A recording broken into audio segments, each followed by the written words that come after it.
আপনারা কইছেন বলে ছোট করে আমি 50 এর নিচে আই না, পরে আপনারা 45 বলে দিছি গরু বেচার লাগে। আলহামদুলিল্লাহ শুনলাম, কিনতে পারলাম না। ও ছোট ভাই, তোমার এই যে বেচা কত? 270। এই দাম চাইলে বেচতে পারবো। এমন কাজা করিও না যে আমাকে শেষে এইদিকে যাওয়া লাগে, দিতে চায় না, করবো কি?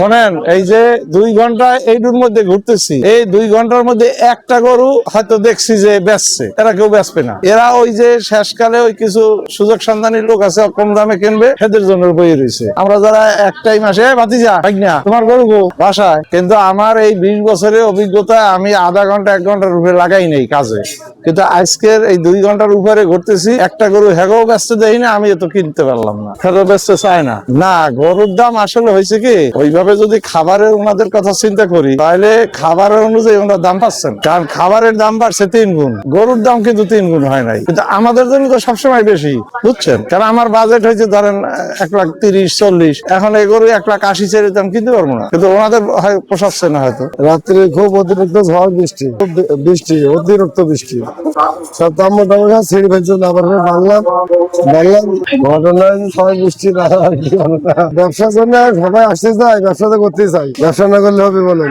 কষ্ট হলেও তো করতে হয়, ব্যবসা যখন করতে হয়। কারণ একজনে মিরপুর থানা, জেলা কুষ্টিয়া, আমার নাম আহমদ মল্লিক, 20টা নিয়ে আসছে, 7টা বেচছে আর 13টা আছে। ঝড় বৃষ্টির মধ্যেই বসে থাকতে হয়েছে আমাদের, যে পানি পড়ছে।